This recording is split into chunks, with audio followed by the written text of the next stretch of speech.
Uou, tá começando mais um episódio do Carteiros do Condado, esse programa do Stock Pickers que tem o objetivo de desvendar os mistérios da indústria de fundos, do mercado como um todo e trazer todos os temas que importam tanto num resumo mensal. Davi Fontinelli?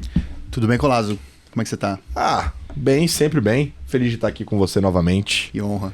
Saudade desse estúdio aqui, o Anversa tava me zoando que agora no novo estúdio eu fico todo marrento lá, jogadão no sofá, sem meia no descoladão tênis. Agora, né? Aqui é um ambiente formal. A proposta era essa, tá? É a sala de estar da minha casa, aquilo lá. Então era pra eu ficar à vontade mesmo. Mas estamos também aqui com o Guilherme Anversa. Só dá um oi pra turma que tá no podcast lembrar da sua queridíssima voz. Colazo está demais nessa nova temporada do Stock Pickers. Recomendo acompanhar a postura, né? Não só as perguntas, são de muito boa qualidade e conteúdo técnico, mas todo o comportamental dele nas entrevistas, realmente o estilo dele vai virar tendência aí na Faria Lima. Aí, tá vendo só? Lembra aquelas frases de vó, né? Pra que inimigos quando se tem esse tipo de amigo? Pois é. Aí. E do outro lado aqui, temos uma convidada ilustre, não é isso, Davi Fontinelli? Mayara Rodrigues do Research da XP, que é responsável pela cobertura de crédito lá. Seja muito bem-vinda. Para quem não te conhece ainda no mercado, quem é você em 30 segundos? Olá, pessoal. Um prazer estar aqui com vocês. Sou a Mayara Rodrigues, me juntei à XP aí há quase 2 anos, mais ou menos. Fiz minha carreira basicamente em análise de crédito para grandes empresas e vim para cá aprender um pouco e contribuir também para falar de renda fixa. Mas contabilidade, acho que é mais o meu forte. Muito bem, muito bem. Bom, a gente hoje vai falar sobre vários assuntos nos meandros deste mercado que chama tanta atenção por vários motivos. Uma delas, obviamente, são essas taxas elevadas de juros, né? Mas a gente vai começar o programa fazendo o radar de fundos, depois a gente vai explicar um pouco melhor o que é de fato esse mercado de crédito, porque tem várias formas de você acessar esse mercado, né? Basicamente títulos e fundos aqui, que é o que a gente vai mais debater. A gente vai falar um pouco sobre como é que tá a oferta desse mercado, os preços do mercado de crédito também, se está caro, se está barato. E no final a gente traz também, obviamente, o resumo das cartas desse segmento. A gente vai dedicar o programa para isso e comentar um pouquinho também sobre os fundos. Tem bastante coisa que rolou desde os eventos lá de Americanas e Light para cá. Então a gente vai falar bastante no final, obviamente, aquela nossa dica cultural. O programa vai durar mais ou menos 1h10, fechou?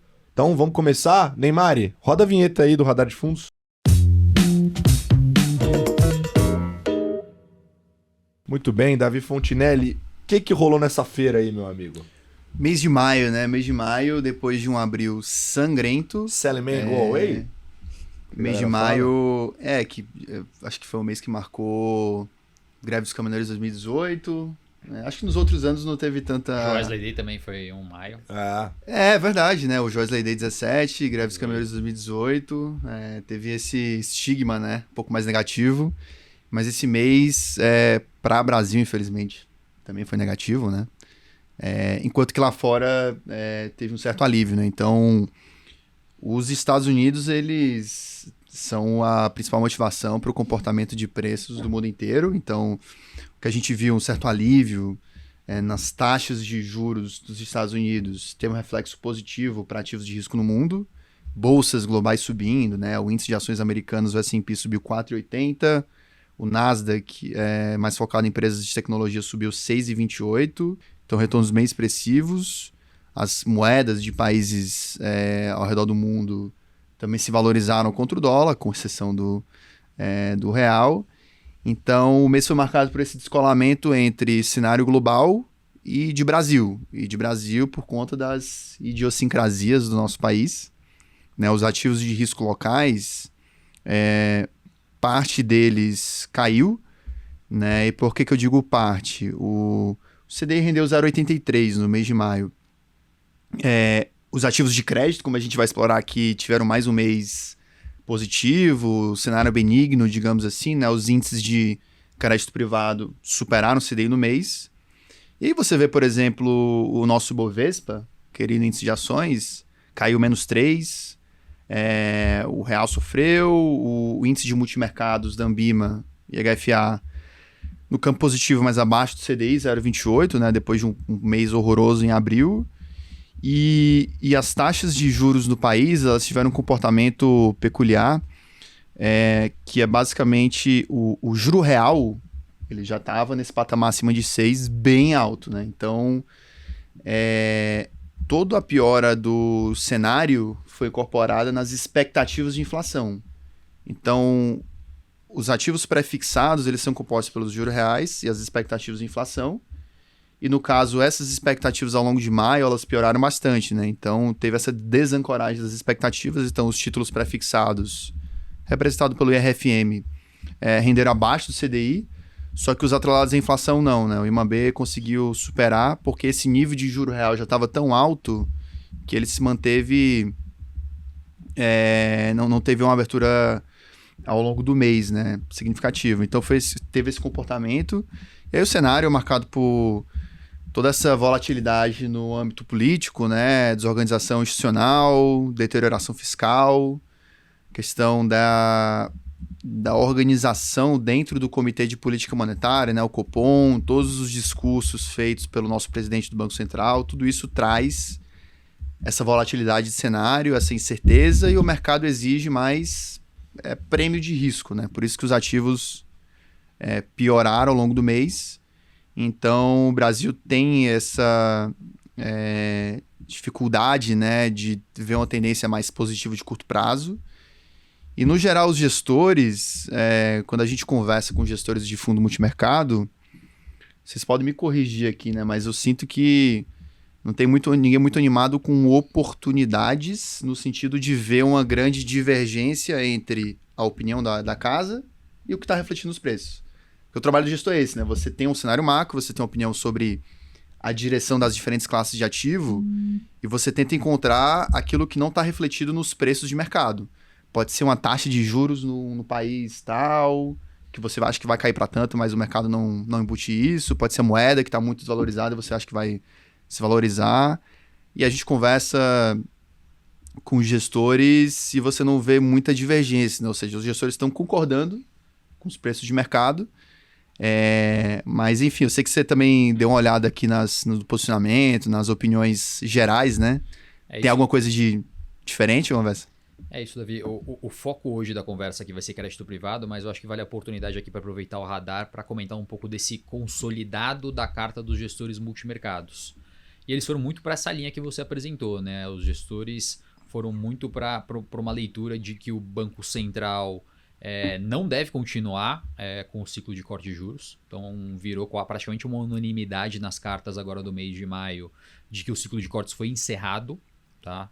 É interessante que a Kinea comparou a situação do Brasil com o filme Beleza Americana, filme que ganhou o Oscar lá nos anos 2000. E ele comparou o Brasil com uma cena onde o casal tá no jantar, aí um começa a criticar o outro, e aí a coisa começa a escalar e começa a ganhar uma proporção muito grande, uma simples discussão de casal na mesa de jantar. Então o Brasil, as coisas foram deteriorando de pouquinho em pouquinho, né? A Legacy enfatizou a questão, né? Poxa, o câmbio começou a desancorar, a gente perdeu o arcabouço fiscal como uma marra nossa de controle aqui da situação fiscal do Brasil, e o 5-4 do Banco Central acabou sendo bastante simbólico para essa desancoragem de expectativa. Então é a indústria como um todo de multimercados já nessa linha de que a gente não deve ver mais cortes. A ACE fez uma ressalva em cima disso, tá? Ela falou, é o famoso comparar a foto com o filme. A foto do Brasil tá boa em termos de crescimento. O filme parece ruim pela questão de desancoragem de expectativas. Até as expectativas de inflação de 2016 já mostraram alguma desancoragem. 2026? 2026. E eles deram a mensagem, algum tom de esperança, que poxa, se o Banco Central agora no próximo comunicado der uma comunicação mais uniforme, se de alguma forma aparecer alguma mensagem melhor também do governo do lado fiscal, existe a possibilidade da gente novamente discutir corte de juros, mas que não é o cenário base e que não deve ser algo agora no curto prazo. Mas é uma indústria de fundos que tem ido muito nessa linha de que o Banco Central agora se colocou numa situação um pouquinho mais complicada para a continuidade de corte de juros. Até o nosso time de economia, inclusive, revisou o cenário, né? Passando aí de corte, né? Era para 10% aí a previsão, agora, de fato, manteve em 10,5% também. Na virada desse mês, né, corroborando aí essa tese de parada de cortes, né? E também a gente costuma analisar aquela curva CDIE, né, taxa Selic esperada, digamos assim. Antes a gente via esse 10,5 uma semana atrás, 10 dias atrás. A gente já está vendo 11, o que é um pouco estranho, né? Uma inversão aí, pô, será o mercado precificando aí subida de juros, né? É exatamente isso. Nos preços do mercado, a gente já tem um Banco Central subindo juros até o final do ano. Então, até por isso, até aparece um pouco desse contrassenso até nas cartas, né? Porque você vai ler a carta, o gestor está falando que não tem mais alta de juros para esse ano. Mas aí você vai ver no posicionamento, aparecem alguns casos, como o caso da Genoa, de posições aplicadas em juros do Brasil. O gestor está falando que não vai cortar juros, mas está aplicado em juros. Então vai muito na linha do que a Mayara falou, porque as expectativas já são expectativas de alta de juros em 2024. O cenário de Brasil piorou muito e muito rápido. E embora a gente não vá falar sobre gestores de equities, né, de ações aqui hoje, mas também a gente vê os gestores falando que, cara, tem tanta coisa tão barata, caiu tanto, que para esses modelos de negócio cujo operacional tá melhorando, a empresa é um bom modelo de negócio, estão mais animados, né, com essas empresas específicas. Embora não tenha trigger, não tenha fluxo, não tenha uma melhora cravada no curto prazo, preço já está muito assimétrico, né, no mundo de ações. Brasil, para esses casos das empresas mais queridinhas, né, porque realmente o estrago de preço, não de valor, foi grande. Dos macros, quem foi mais vocal nisso foi a Legacy. A Legacy reforçou essa questão, os preços já estão descontados, múltiplos deprimidos. Eles têm adicionado a posição direcional comprada em renda variável Brasil dentro do portfólio. Mas ainda, quando eu olho aqui um consolidado da indústria, ainda é muito valor relativo, sem posições direcionais relevantes. Talvez eles aí tenham destoado aí nessa visão que gestores, né, que a gente já conversam, já falam bastante dessa questão do preço, né, da Bolsa começar já mostrar sinais de uma oportunidade interessante. Muito bem, Davi Fontinelli, isso aí, radar entregue. Acho que agora, então, seria legal a gente primeiro esmiuçar essa questão do mercado de crédito, porque a gente fala sobre ele de uma maneira meio ampla aqui, mas vamos colocar, grosso modo, que tem duas grandes formas de você acessar esse mercado, né? Que são basicamente os fundos e os títulos diretamente, né? Ou seja, você pode comprar um fundo lá de crédito em gestão ativa, ter uma carteira lá dentro e tem várias estratégias dentro desse segmento, né? Não existe uma única. E ao mesmo tempo você pode escolher lá quais ativos de crédito você quer. E muitas vezes a galera faz essa comparação, né? Tipo, o que é melhor? É eu comprar o crédito diretamente, comprar fundos e tudo mais. Eu queria trazer esse debate aqui para a mesa, enfim, ouvir todos vocês, mas qual que é a perspectiva de vocês nesse sentido, assim? Explicar primeiro esses dois e se essa comparação é justa, não é? Como é que vocês encaram isso? Boa, vamos destrinchar esse então. E na verdade eu passo até a bola para nossa especialista. Falando de ativo direto, como que você explicaria para a pessoa, o investidor em geral, né? Esse cardápio de todas as possibilidades, né, no mundo do crédito? Porque tem muita coisa, né? Tem muito instrumento e às vezes a pessoa fica meio perdida, né? Sobre, entrar na plataforma de renda fixa da XP tem trocentos ativos. Que é esse pacote, digamos assim? Vamos lá. O que a gente até costuma olhar e colocar até nas nossas carteiras recomendadas, né, para quem já quiser dar uma olhadinha, acho que facilita também. A gente tem 4 grandes classes diretamente, 2 delas são debêntures, tem as debêntures comuns, que são tributadas, por isso que elas chamam comuns, as debêntures isentas, hoje a gente tem as incentivadas, né, aquela lei 12431, mas o governo já lançou aí as debêntures de infraestrutura, que vão ter um outro tipo aí de isenção, diretamente para o emissor e não para o investidor, mas ainda não teve nenhuma emissão, né? Está nos trâmites finais ali de regulação. Fora isso, a gente tem também os CRIs, né? Tem a ver aí com o setor imobiliário, e os CRAs, né? A ver com o setor do agronegócio, né? Então, tanto os CRIs, os CRAs e as debêntures incentivadas têm isenção da rentabilidade aí para o investidor pessoa física. Então, inclusive, é o que a gente tem priorizado, aí, o que a gente gosta mais, digamos assim, nesse cenário atual de preços, tá? Mas tem as debêntures comuns também, que tem sido uma excelente opção para as empresas emitirem após até uma mudança de regulação que teve em fevereiro desse ano, né? Então, as debêntures têm até crescido em volume ali no mercado primário, por conta também em contrapartida aí um pouco da diminuição de CRIs e CRAs, né? Que restringiu um pouco os emissores ali desses papéis, tá? Então, basicamente, diretamente você pode investir em debêntures, né? Incentivado ou não, em CRIs e em CRAs aqui no mercado, no mundo do crédito privado. E eu acho que também, na ótica da XP, acaba se enquadrando em outro grupo, as emissões bancárias, que são bem queridinhos, né, dos investidores em geral.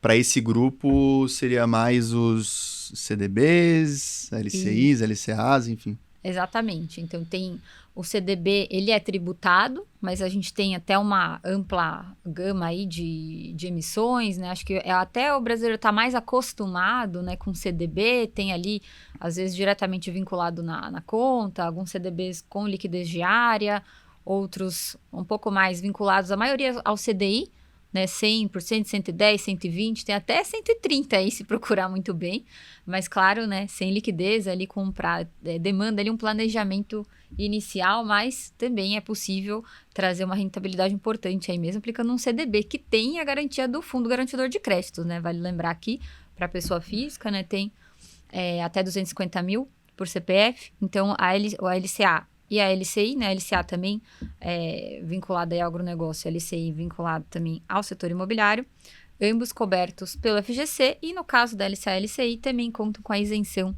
aí de imposto de renda para a pessoa física. Tem também a LF, que é mais como se fosse a debênture da instituição financeira, né? Mas acho que é menos comum aí do que esses outros dessas outras 3 emissões.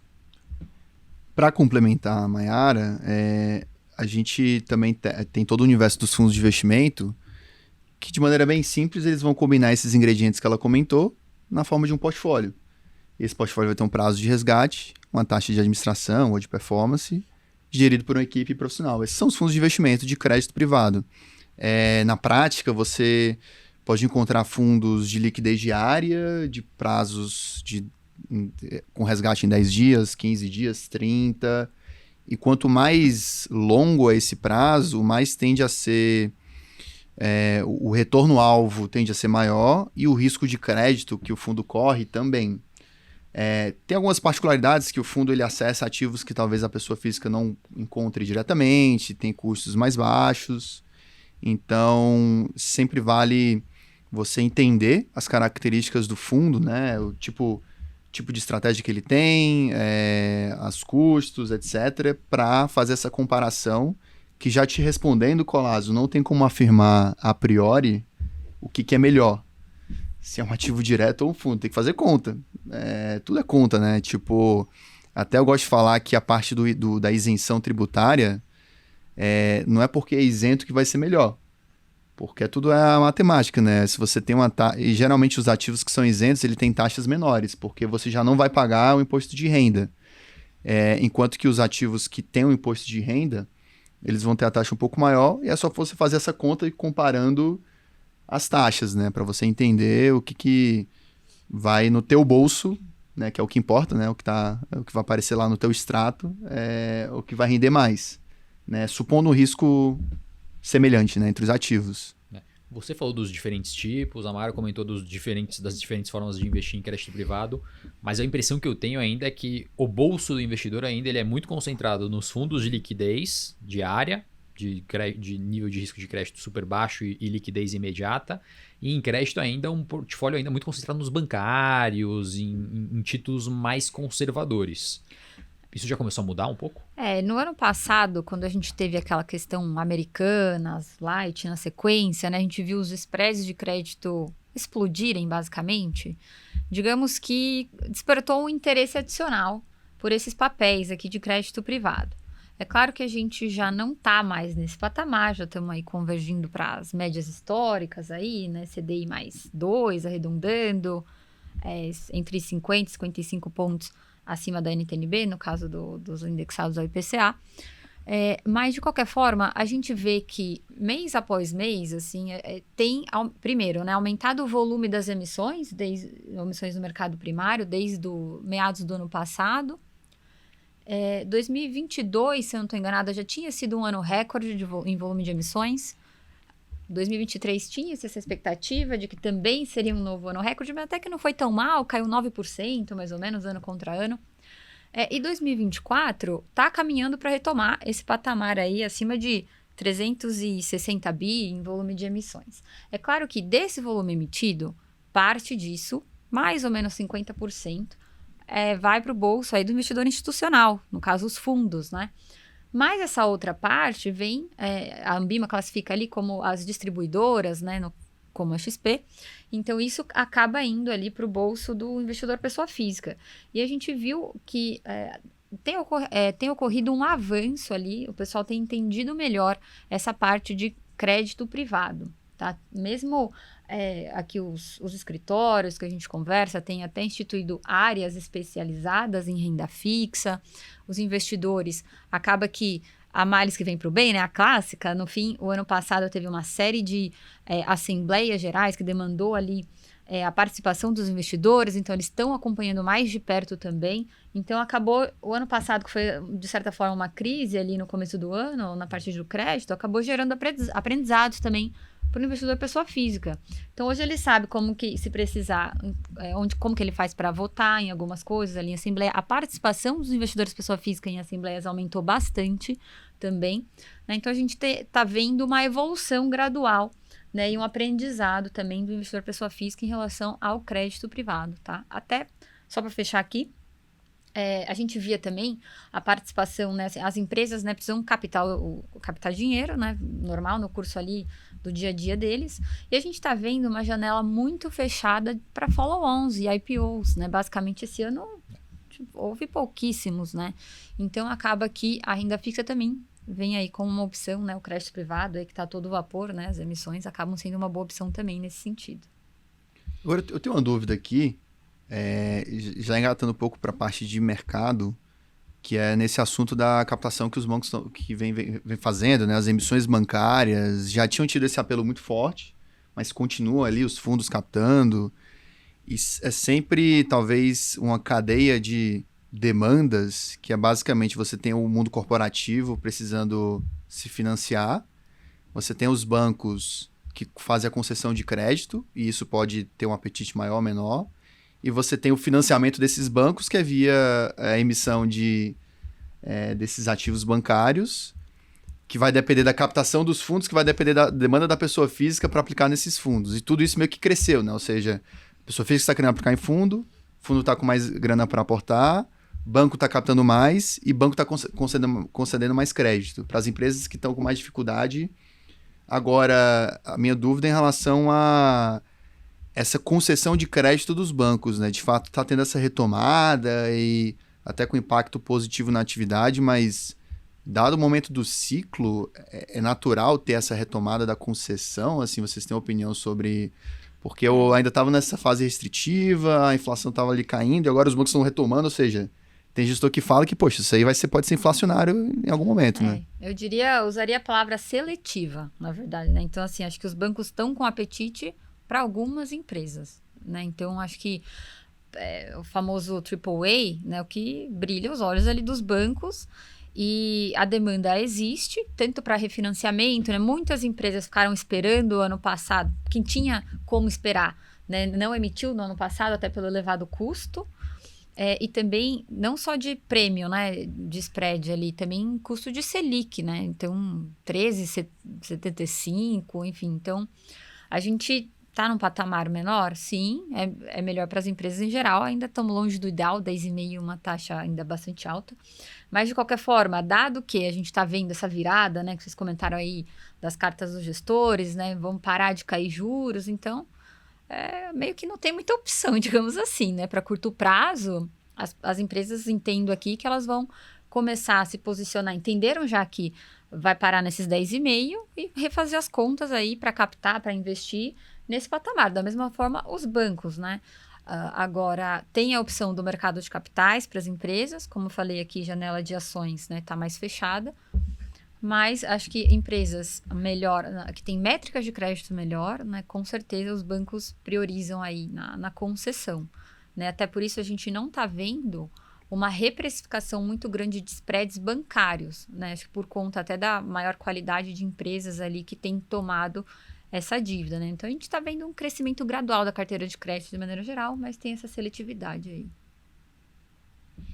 Perfeito. Agora, você disse lá sobre não ser uma escolha óbvia, né? Porque tem que fazer conta entre crédito direto e os fundos. Eu acho que um ponto interessante de ser falado é, primeiro que ao invés de ser um ou, pode ser um e, né? Ou seja, eles podem coexistir na carteira. Aliás, normalmente quando você olha lá, eu não sei se vocês deveriam fazer mais isso, inclusive. Eu tô desses agora, dando puxão de orelha. Mas olhar a carteira de alocação. Se você olha a carteira de alocação, normalmente existem os dois. Ou seja, vai ter fundo e vai ter crédito diretamente. Porque em um ali, normalmente quando o alocador coloca o ativo de crédito direto, ele tá pensando muito em pegar aquela taxa e carregar a taxa até o vencimento. Não tá pensando em fazer movimentos. E no caso dos fundos, justamente trazer esse benefício para a carteira, que é pegar os movimentos de mercado, que é ter a gestão ativa, né, feito por profissionais que eventualmente vão saber escolher isso talvez melhor do que a gente, né? E o outro ponto também, que até a gente estava discutindo antes de entrar aqui no programa, né? Crédito é um negócio complicado, porque se dá problema, né? É diferente de ações, que, óbvio, dá pra dar um grande problema em ações também, né? Mas, na média, quando os problemas acontecem, normalmente existe um outro lado da ponte, né? Em boa parte dos casos. Em crédito, normalmente quando dá problema, não tem o outro lado da ponte, né? Ou você recupera a parte menor do seu dinheiro, sei lá, a média... Eu lembro uma vez um dado que a média do rebound lá era 40%. Então, se dá algum problema, a média que você recupera é 40%. Achei alto esse, hein? Você achou alto? Falaria 20%. 20%? Tá aí, ó. Então, Pra Brasil então é isso piorou aí, o dado. né? Pra Piorou. Brasil... Quando eu ouvi a última vez era isso. Então piorou o dado. Então pra você ver como, né? Eu acho que esse dado é importante para as pessoas entenderem que é sempre ter seletividade, né? Seja no mercado de crédito, até eu tava comentando com o Davi, né? A galera se abraça. O Anversa comentou sobre o mercado de títulos bancários ser grande e as pessoas estarem muito ancoradas. A galera se abraça muito no amigão FGC, né? Parece que os problemas acabam, né? É a benzetacil do mercado financeiro, o FGC. Assim, tem lá, a hora que dá problema, vai lá, aplica, resolveu, não é isso? Mas não é bem assim, porque eu pergunto pro Davi, falei pro Davi, pô, alguma vez você acionou o FGC na física? Ele falou, não. Pô, eu também não. E não gostaria, porque tem um processo que você fica ali pra receber o dinheiro de volta. Rápido até. Nunca acionei também, mas tenho amigos, a história do amigo, né? O meu amigo acionou, 3 meses mais ou menos, recebe. 3 meses que você vai ficar com o dinheiro travado, Sem né? CDI, sem nada. Então, Uma exato. vela acesa. Tem custo de oportunidade aí. Então é Sim. importante você ter a seletividade pra você não ter que acionar, né? Enfim, tem que sempre olhar pra esse lado também. Mas vamos dar sequência aqui na nossa conversa, Davi. Então acho que a gente abordou bem o tema da diferença do mercado. Eu queria falar um pouquinho sobre a situação em si das ofertas e dos preços, até te ouvir nesse sentido, Mayara, porque, enfim, a gente fez um episódio no Stock Pickers, até quando isso aí, então 2 episódios atrás, a gente fez um episódio com o Rafael Fritz, da Root Capital, e o Léo Ono, da Legacy, para falar de todos os segmentos de crédito. E uma das coisas que a gente trouxe para discussão, que a gente nunca traz pergunta fácil, parece que existem muitas ofertas de crédito já acontecendo que não estão com taxas tão atrativas, digamos assim. Então a gente já vê bastante coisa saindo a NTNB equivalente, mais nada, né? Ou seja, não existe um prêmio para você correr o risco de comprar aquela dívida daquela empresa, né? Em contrapartida, tem muita coisa que tem oportunidade também, né? O Davi estava até comentando que tem parte lá do índice, né? Os melhores ativos, que são esses que têm mais apetite dos bancos, estão praticamente sem spread, até caros em algumas situações, enquanto tem outras oportunidades. Então eu queria que você falasse um pouco da sua visão nesse momento em relação a como é que está essa oferta de fato. Legal. Realmente, no ano passado era muito simples você encontrar IPCA mais 8, digamos assim, para AAA, que era uma taxona. Não tem mais, acabou, essa é a verdade. Mas o que a gente olha, né, a famosa taxa gross up, que é o que o Davi comentou, né, tem que fazer a conta se essa taxa de papéis que são incentivados, que não tem imposto de renda ali na rentabilidade, quanto que seria uma taxa equivalente para você conseguir comparar mesmo com o título público, que ele tem tributação. Uma NTNB, né? Uma NTNB. Então, mas assim, o que a gente tem visto é a famosa B careca, né? Ou seja, não tem prêmio nenhum acima da NTNB, mas aqui a gente não está colocando ainda na conta a isenção do imposto de renda, né? Normalmente, quando o mercado faz essa conta de spread over B, né? Então, a rentabilidade acima do título livre de risco, ele não coloca a isenção na conta, né? Então, basicamente, né, qual que é a lógica, né, de você comprar um título que tem NTNB mais 0? Você tem que pôr na conta ali também a isenção do imposto de renda.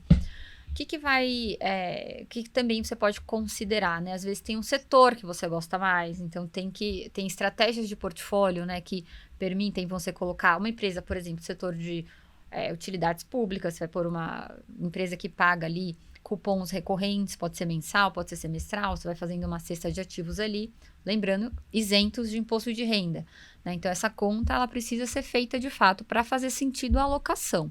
Teve até notícia aí quando começou a voltar esse spread negativo ou a B careca, faz alguns meses, até março não tinha isso, tá? Isso aí era 2019, tinha um monte, aí depois começou 0,80, CDI mais 0,80, CDI mais 1,5, 1,80. Tava ali antes da pandemia, mais ou menos isso. Veio Americanas, CDI mais 2,5, CDI mais 2,80. Agora a gente tá nesse CDI mais 2, mais ou menos, né? Mas ainda assim, né? O que você precisa considerar? Primeiro, você tem que ter apetite a risco de crédito, né? Em primeiro lugar. Você tem que se planejar para conseguir levar isso até o vencimento, que é o ideal. Você não sabe, até tem as taxas aí envolvidas no momento de saída antecipada, pode ser que seja vantajoso ou não. Supondo que você consiga, né, carregar até o vencimento, você pode ter na média aí um ativo pagando IPCA até 8,5, por exemplo. A gente está falando de IPCA mais 6,20 hoje, né, no Tesouro, né? Passou do IPCA mais 6 já. Então, assim, ao longo do tempo, normalmente a gente fala de ativos com uma duration maior, acima de 5 anos, ao longo do tempo faz bastante diferença, né? Dependendo do volume ali que você investir, né? Mas, de fato, precisa fazer muito mais conta do que antes, mas ainda empresas aí de boa qualidade estão valendo a pena se você fizer a busca direitinho ali. Eu tenho uma pergunta. Eu deveria, de fato, fazer essa conta do Gross Up para considerar imposto? Porque para mim parece que faz sentido fazer essa conta pela perspectiva de eu sou um investidor pessoa física e vou levar esse título até o vencimento. Aí faria sentido. Mas do ponto de vista de precificação de mercado, ou seja, o PU lá daquele ativo, pensando, né, que talvez eu vá vender, etc., se não vem com um prêmio, eu como investidor talvez não deveria tomar. Não é mais ou menos essa leitura? Que você tem que ver o que vai entrar na sua conta, né, digamos assim. Então, o valor líquido, né? Então, por exemplo, você tem seu salário, não é o que cai na sua conta. Lá no final do mês, vem o valor líquido, né? O IR tem a sua parcela ali. Então, eu concordo com você que não é algo óbvio e também investidor pessoa física ali, às vezes, não vai ficar querendo fazer conta para isso.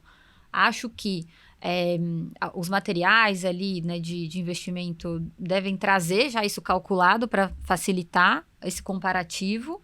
Mas, na minha visão, eu acho que sim, tem que ser feito esse comparativo, né? Porque é aquilo, é o valor líquido que você vai ter de rentabilidade. Então, senão a gente acaba sendo um pouco enganado até, né? Mesmo quando a polêmica que estava aí há alguns meses, que o assunto que estava em alta era a NTNB, quando começou a IPCA mais 6. A NTNB, ela não te protege 100% da inflação, porque ela taxa a inflação também, né? Então, assim, o imposto de renda, ele é muito representativo na rentabilidade da renda fixa, né? É uma taxação até que alta, por exemplo, para título público, né? Você vai pagar ali, dependendo do prazo, 15% que seja, faz diferença, né? Então, na minha visão aqui, tem sim que fazer, e até nos nossos materiais a gente já traz esse comparativo pronto, né? Para facilitar, porque é o que vai cair na sua conta no fim, no fim é isso. Agora, ela falou de IPCA mais 8 antes, que não tem mais isso disponível no mercado e tudo mais. Mas eu sei que vocês que olham para fundos também olham muito para como é que tá o yield da carteira, projeção, né? Como é que tá isso? Essa turma, do evento de Americanas para cá, que a gente teve aquela venda generalizada, muita coisa foi vendida de maneira talvez errática e abriu oportunidade. Essa turma capturou, como é que foi isso de lá para cá? Eu diria que os fundos de debêntures incentivadas, se você olhar tanto os índices quanto os fundos, foram a classe de ativo que mais rendeu nos últimos 18 meses, 24 meses. O Brasilzão foi bem complicado, né? Bolsa, até o IMAB, né? As taxas estão tão atrativas quando você olha no retrovisor, tá abaixo do CDI, né? E até se você alongar o prazo também.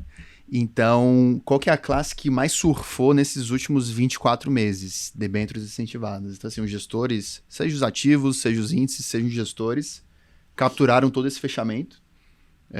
Retornos aí na casa de 17%, 20% em 12 meses, né? Isso quando a gente olha para trás, então é reflexo de toda essa queda nas taxas e, consequente, aumento nos preços.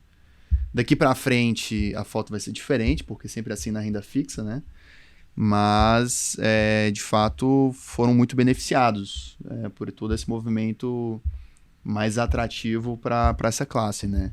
De novo, sejam os gestores, sejam os ativos, os índices de crédito, de debêntures incentivadas, né? Um pouco do que a gente observou aí nos últimos meses. Mas tem um detalhe interessante que a gente teve o fechamento de spread no início do ano, né? Muita demanda, com mudança de regulação. Só que esse fechamento de spread ele não foi acompanhado por um fechamento do prêmio de risco de mercado. O que aconteceu é que do início do ano até agora, o preço das NTNBs, o yield da NTNB ele subiu. Então, para aquele investidor que está nos escutando, falou, poxa, perdi a oportunidade de investir em títulos de debêntures incentivadas. Na verdade, você hoje vai pegar num nível de spread maior, mas o prêmio em relação à NTNB, ele compensou uma parte importante desse fechamento de spread. Então, no final, ficou meio que quase elas por elas, assim, a abertura de spread, a abertura da B, né, a B agora acima de 6,20, compensou uma parte desse fechamento do risco de crédito, o que deixa essa classe de ativo ainda bastante atrativo. Um comentário até em relação aos fundos de debênture incentivada, saiu aí notícia, né, que eles estão parando de captar agora. Falou, pô, fechou tanto o spread que não está mais valendo a pena, né? Então, eles estão sendo até mais seletivos também na alocação, né? Então, como ali investidores também, os fundos, né, eles também estão com essa, digamos assim, seletividade mais aguçada ali e vários grandes fundos aí estão parando de captar dentro da... Primeiro, porque já captaram muito esse ano, né? Acho que foi uma explosão de captação. Recorde. E agora eles também, né, já alocaram grande parte e com essas taxas piores, né, do ponto de vista de alocação, acaba que eles já estão até tirando o pé do acelerador, digamos assim, né? Ver se dá uma equilibrada em oferta e demanda e ver se as taxas dão uma assentada ali de uma forma mais atrativa. Esse é um bom gancho. Eu ia comentar exatamente isso, Colasso, porque inclusive a Arx comentou na carta deles, né? Desse movimento dos gestores. Os preços subiram, as taxas caíram, a demanda dos investidores para aplicar em fundos de renda fixa continua alta, ou seja, os fundos continuam captando e precisa alocar isso em algum lugar. Quando você olha para o mercado, primeiro falando das debêntures não isentas, né? A gente viu um movimento de queda das taxas muito expressivo nos ativos menos arriscados, que a gente chama de high grade, AAA, etc. Os grandes bancos, principalmente, né, eles alocam mais nesses ativos e estão captando horrores. E então os preços andaram bem, né? Só que a outra parcela do mercado de crédito, talvez nos ativos menos... nos ativos mais arriscados, com menos risco de crédito, os preços não andaram tanto, né? Então tem uma dispersão razoável entre esses ativos mais conservadores que já andaram bem e estão caros, e esses ativos mais arriscados que talvez dependam de uma melhora no cenário macro para andar e que estão lá, parados. Então o índice, quando você olha as taxas agregadas da indústria, é uma leitura meio difícil, né? Porque você tem uma característica muito distinta entre os ativos que compõem o índice e os gestores, eles estão mais seletivos nesse grupo dos ativos mais conservadores, que inclusive para as debêntures incentivadas, a gente viu um movimento que quando a empresa vai emitir uma oferta tal, ela emite para os fundos de investimento, para o mercado como um todo. Só que os bancos que coordenam essa oferta passaram a ter que encarteirar parte dessa oferta porque os fundos não toparam com a taxa que estava sendo emitida, né? Tipo, vou te pagar em TNB mais 0,30 ou nada, né? O tal do B careca. E o que a gente viu nos últimos meses foi os fundos não toparem essas taxas e os bancos estão tendo que encarteirar esses ativos e olhando para frente talvez tenha que colocar uma taxa um pouco mais alta. Então, uma certa estabilidade dos preços para esse grupo mais conservador, né? Ou seja, estava caindo, os preços estavam subindo, as taxas estavam caindo, agora meio que chegou num piso, né, para esses ativos. Mas, de novo, tem uma dispersão entre o grupo dos mais conservadores e o dos menos conservadores, que aí depende de cenário macro, de fiscal do país, de apetite a risco dos investidores, de querer tomar mais risco de créditos, os gestores, né? E aí são vários poréns que mais complicado de avaliar. Eu acho que o gancho da Mayara é bom porque eu só queria voltar num ponto que do Anversa, só para deixar claro. O que você quis dizer ali no final é que o spread de crédito, que é basicamente essa taxinha a mais que você recebe como investidor por trocar, né? Ao invés de investir no tesouro, investir no crédito, né? Essa taxinha a mais, ela tá menor do que no passado. Só que como a rentabilidade do tesouro subiu, né? Por mais que esteja menor, isso meio que compensou. No final do dia, as taxas não se mexeram tanto. É isso que você quis dizer. Exatamente. Perfeito. Então, que mantém a oportunidade para você continuar olhando para os fundos de debenture. Que é o tema que a Mayara comentou é interessante, né? Porque a gente viu esse fechamento mesmo de alguns fundos de debentures incentivadas, mas que realmente ficou muito concentrado nos fundos que captaram muito também, né? São fundos de 5, 6, 10 bilhões de reais. Quando eu olho para a indústria independente, olho produtos de uma Legacy, de uma Absolute, Ibiúna, tem uma legião aí de produtos dentro do mundo de assets independentes que estão com patrimônio bom, né? não ultrapassaram as dezenas de bilhões de reais e que tem esses times com essa expertise de navegar e saber fazer a gestão de um portfólio bem diversificado de debênture incentivado. E aí, em cima desse gancho da Mayara, e juntando com o que o Davi falou, para a gente poder explorar isso melhor aqui, qual que é a minha preocupação, tá? Acho que até a Mayara chegou a comentar sobre episódios passados que a gente teve. Por exemplo, 2019 rolou isso, né? Até de alguma forma 2020 rolou também. Teve um sell-off importante ali no mercado, mas o que acaba acontecendo? A gente tem esses fundos D+1 que acabam ficando muito grandes, captando muito dinheiro, precisam alocar, né? E aí tudo bem, na parte de mercado de crédito é muito amplo. Se a gente pegar a parte de high yield já mais para o special situations ali, ou seja, aqueles títulos de crédito com mais complexidade, mais risco, etc., ali dá para falar de multiplicação de capital. Mas quando a gente fala de high grade, quando a gente está falando dos ativos de menor risco, na minha cabeça a gente não é uma conversa de multiplicar capital. É proteger patrimônio e ter um retorno ali ajustado a risco adequado. É basicamente isso. É uma diversificação na sua carteira para você ter um pedaço do teu portfólio para te gerar um retorno um pouquinho superior à taxa de juros, mas com um risco baixo também, controlado. Deveria ser isso. O problema é que nos momentos onde esses fundos captam demais, a oferta fica mais difícil, começa a aparecer títulos sem prêmio, sem esse spread, as coisas ficam mais apertadas, o mercado fica numa corda muito bamba, muito fina, que se romper, começa a ter os movimentos de resgate e vira uma bola de neve, porque daí resgata, aí a cota dos fundos reflete, os preços ficando piores, se machucam, o cotista fica com medo, resgata mais e aí vai resgatando e vai... Então, assim, minha preocupação é a gente ter, de novo, esse movimento que parece que em tempos acontece no mercado de crédito. Como é que vocês estão olhando para isso? Vocês estão acompanhando isso no detalhe? Parece que estamos andando para aquela direção ou não? Definitivamente, os fundos parando de captar, a seletividade talvez ter aprendido com o passado mudou um pouco a cabeça da turma. Eu vou dar a primeira resposta do contexto de asset allocation, né? O que a gente tem feito lá na XPA. Você teve a oportunidade de conversar com o Arthur Wichmann, inclusive na primeira edição dessa nova temporada. Sim. Em termos de asset allocation, a gente tem privilegiado mais créditos privados com um prazo um pouco mais longo, ativos high yield.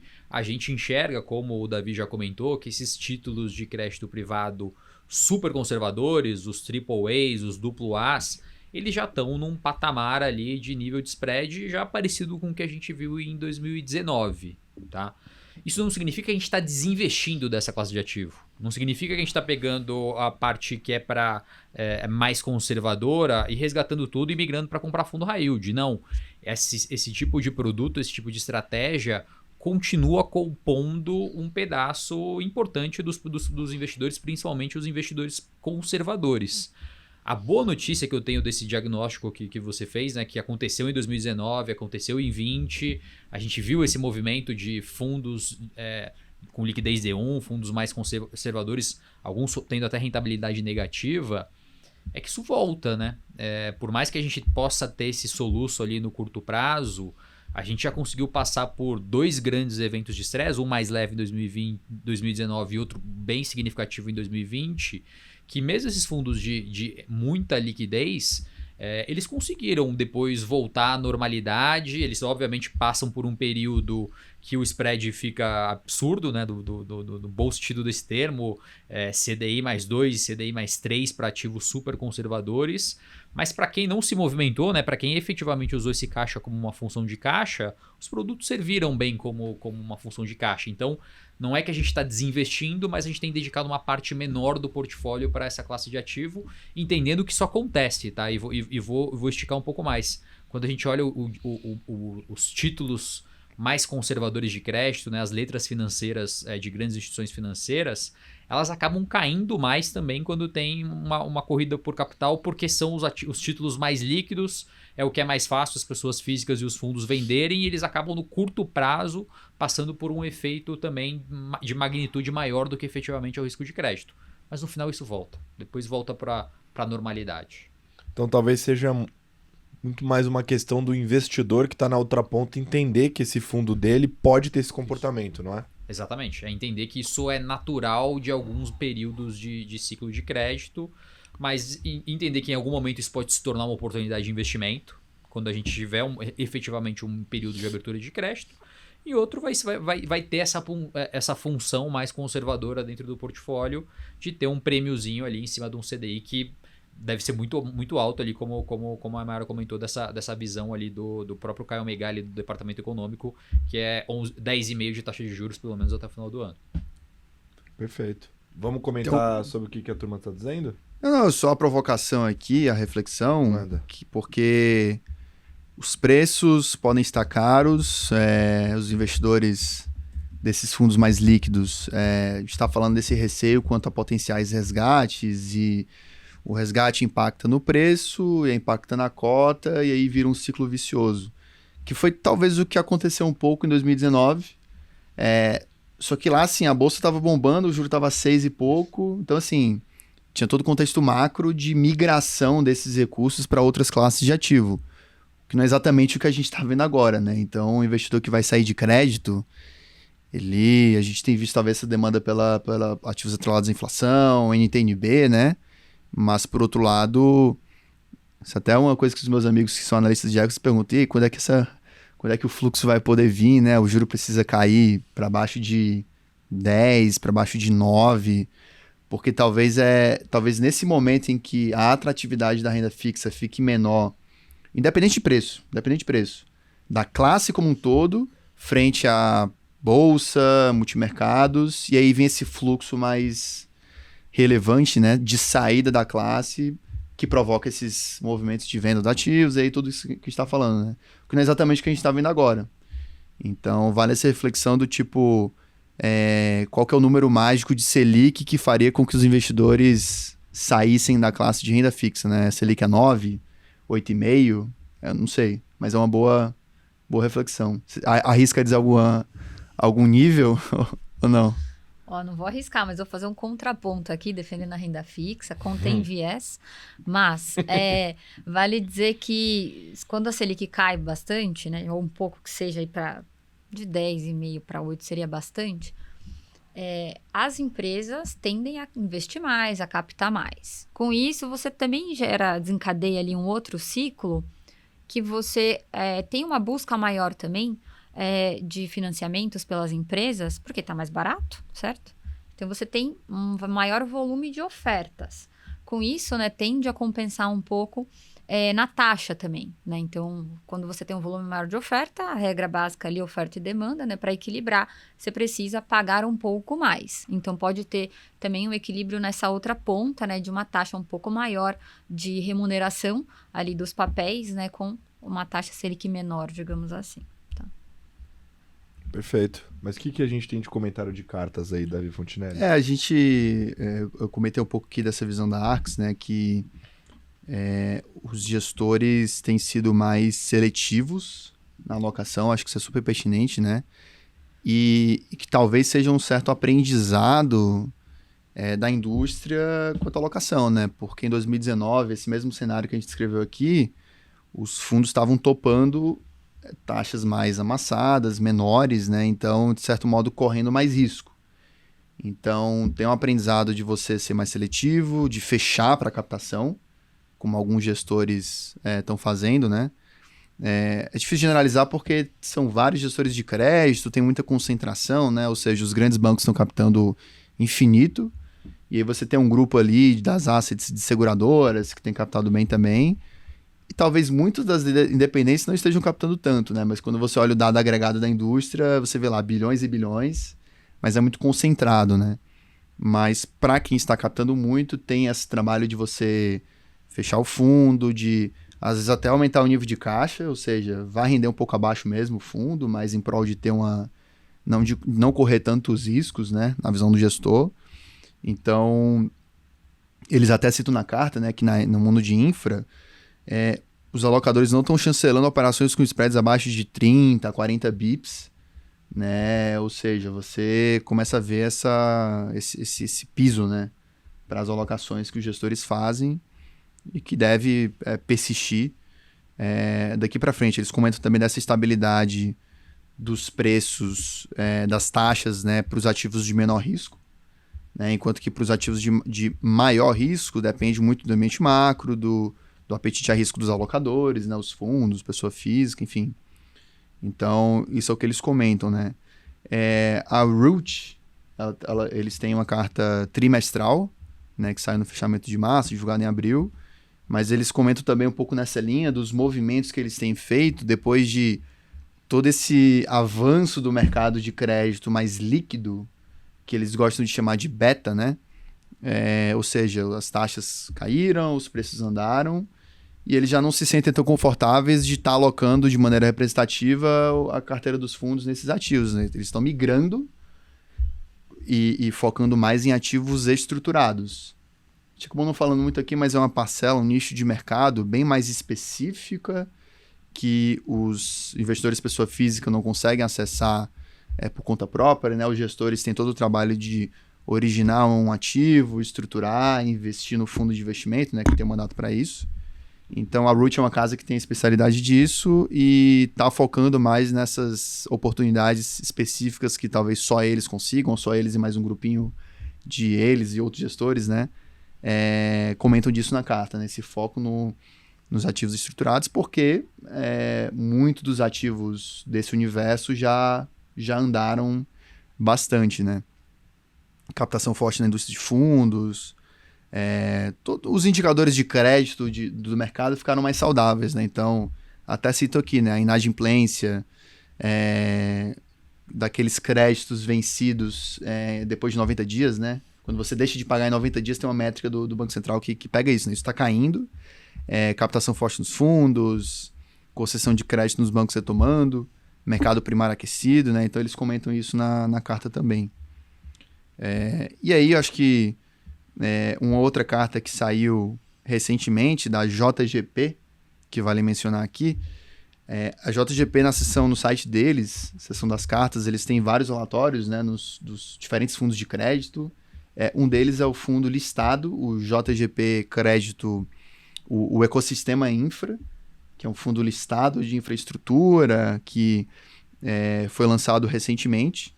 Eles lançaram um relatório de gestão talvez com caráter mais educacional, e aí explicam desde o que é uma debênture, o que é uma debênture incentivada, como que se precifica uma debênture incentivada, que é a menção mais para você conferir, tá disponível no site deles lá, da JGP, mas tem essa parte mais educacional e matemática também, né? Explicando que quando a taxa do juro real, que é um dos componentes de retorno da debênture incentivada. Quando essa taxa aumenta, você tem um impacto negativo no preço da debênture, que foi um movimento bem expressivo que aconteceu em abril, dessa alta significativa. Acabei nem comentando de junho no radar, mas o mês permanece desafiador, falando de Brasil, né? Então, todos esses ativos atrelados à inflação, quando a taxa do juro real aumenta, isso impacta negativamente. Então, eles comentam como que se precificam as debêntures, né, na carta deles. É uma coisa bem educacional, achei interessante, assim, diferente. Vale aqui a menção. Boa. Tem mais? Você chegou também algumas, né? Sim, a gente falou muito em fazer conta, né? Conta gross-up, sem gross-up. E a Absolute fez a conta. Uma das contas aqui para nos ajudar. Então, a Absolute, que todo mundo pensa muito no multimercado, né? A casa já que está quase ultrapassando aí os 40 bilhões de reais sob gestão. Mas desde 2022 eles lançaram uma área de produtos de crédito privado. E na última carta eles fizeram a comparação do fundo de debêntures incentivada versus o produto de crédito privado tradicional. E aí eles pegaram os spreads atuais. Então o spread atual das debêntures incentivadas está em 0,54 e o spread atual, aí é dados de fechamento de maio, né? E usaram o índice da JGP dos títulos de crédito, spread de 1,90. E fizeram a comparação desses produtos ao longo do tempo. E aí, para uma janela de 8 anos, na conta da Absolute, para você compensar esse 0,54 dos títulos de infraestrutura, você deveria estar comprando uma estratégia ou ter um carrego de CDI mais 2,54. Então, na verdade, você precisaria de mais carrego para isso para um período de 8 anos, né, que daí já desconta todos os impostos e custos, para compensar esse 0,54 que hoje está no mundo de debêntures incentivadas. É bem interessante, recomendo ali analisar essa conta que a Absolute fez para mostrar o poder, né, desse, apesar de um prêmio mais baixo, quando a gente olha em termos relativos, o impacto do gross-up, o impacto da isenção nos produtos de debêntures de infraestrutura. Boa. Matamos as cartas? Acho que é isso. É isso? Muito bem. Bom, Neymar, então roda a vinheta aí pro momento de dica cultural.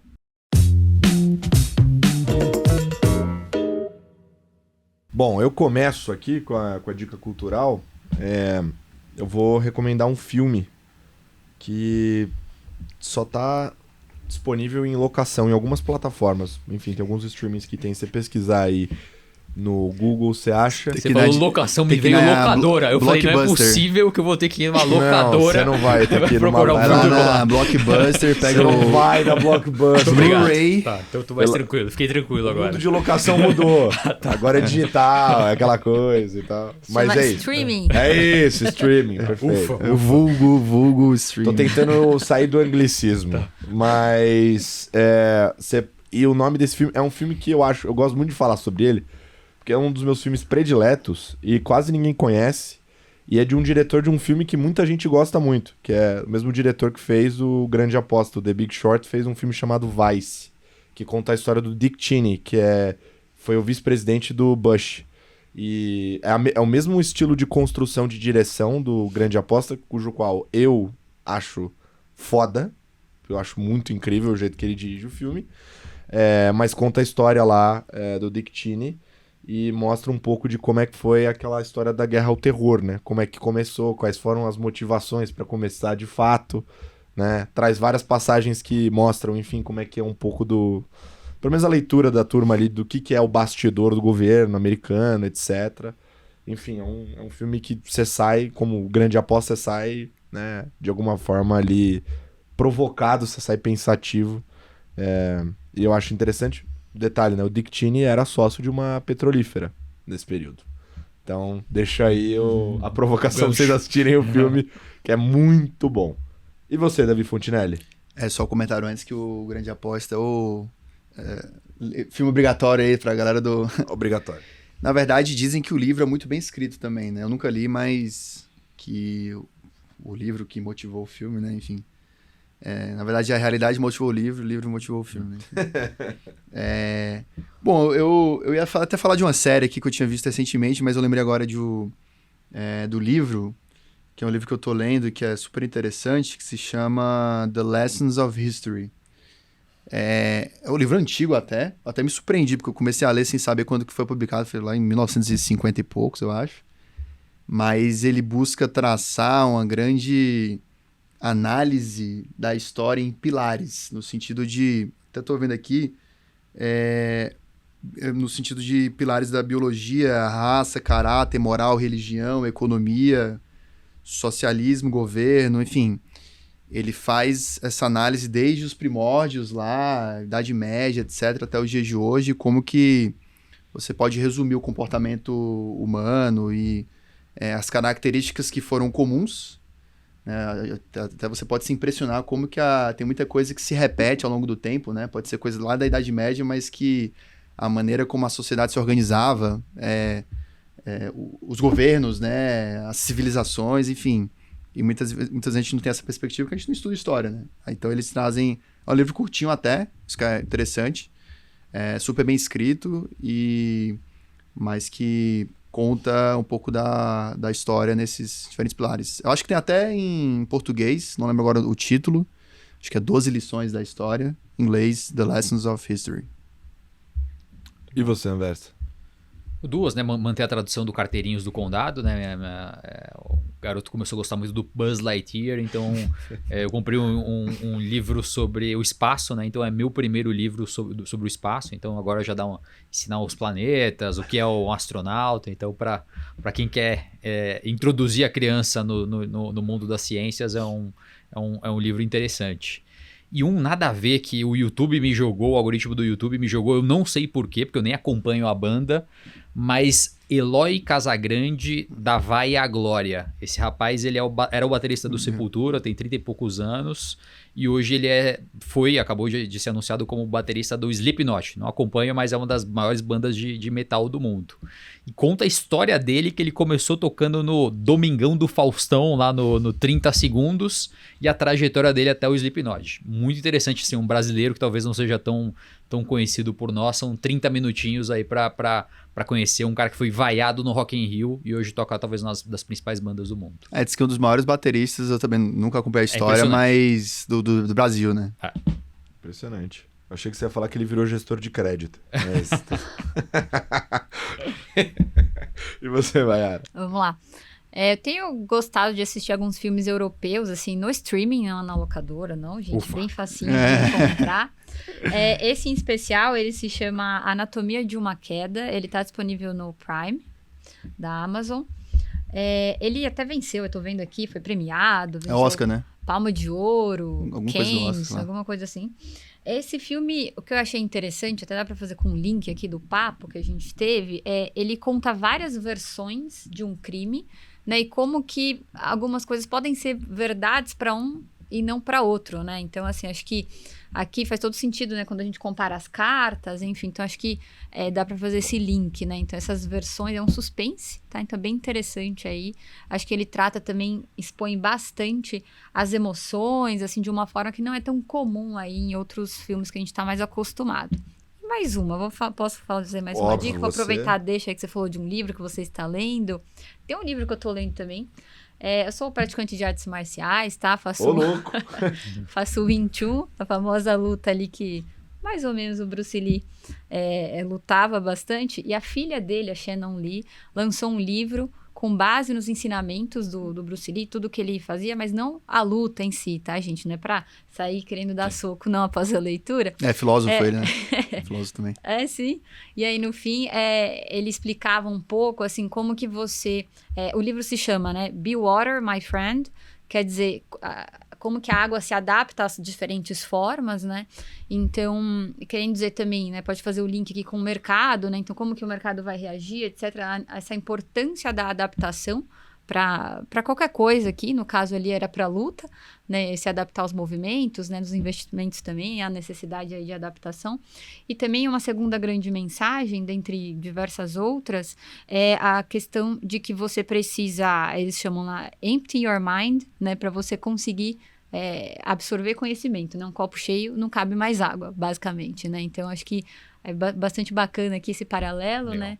Então, eu trouxe aí para vocês, então, Anatomia de uma Queda, disponível no Prime, e para quem quiser se aventurar aí no mundo das artes marciais, Be Water, My Friend. Cara, esse bloco desse programa é incrível, né? Não. Porque você É consegue... impressionante. Não é? Acho É bem que Eu eclético. adoro esse bloco.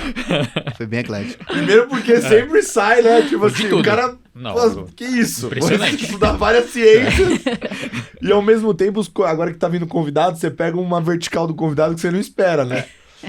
Eu não sabia que se a Mayara quiser me exterminar, ela pode, entendeu? Eu também não. Ainda não, tô intermediário ali, nível intermediário. Não, mas ótimo conselho. Eu acho que arte marcial Muito legal. ensina... Eu lutei durante 7 anos. O que você... Eu lutei kickbox, boxe, jiu-jitsu, MMA e Muay Thai. Ô, louco. Como é que eu vou te Eu exterminar eu depois? dormia no tatame, enfim, é um passado meu aí quando era moleque. Cheguei a competir, fui várias vezes campeão paulista de kick. E uma das coisas que eu trago muito pro mercado são duas, né? A primeira mercado financeiro, a gente fala muito sobre conta, não sei o quê, os cases de investimento, X tal, não sei o quê, mas quando você vai falar com os grandes investidores, todo mundo fala sobre processo e disciplina. Processo e disciplina, processo e disciplina. E a arte marcial tem muito processo e disciplina. Precisa ser muito disciplinado para você ter uma trajetória dentro do tatame vencedora. E a segunda, que também é interessante, é respeito à hierarquia e tempo também. Então, os mestres sempre são os mais velhos, né? Enfim, tem a hierarquia, você tem que respeitar, tem que ouvir mais, falar menos, etc. E pro mercado financeiro, as pessoas não aplicam muito, mas se você aplicasse ia dar certo também. Sim, Então, vale a pena. muito bom. Não, Ótimo. E tem um grupo de gestores aí, faixa preta, acho que depois a gente vai Tem fazer os uma Black coletânea. Belts, Tem. tem a turma. Muito bom. Inclusive, vários deles já tiveram no Stock Pickers. É. É isso aí, galera. Muito bem. Carteiros entregue. Mayara, obrigado por ter Eu que aceito o convite agradeço. de estar aqui com a gente. Uma honra. Meus amigos que sempre estão aqui comigo. Valeu, Neymar. E é isso. Mês que vem tem mais. Um beijo. Tchau.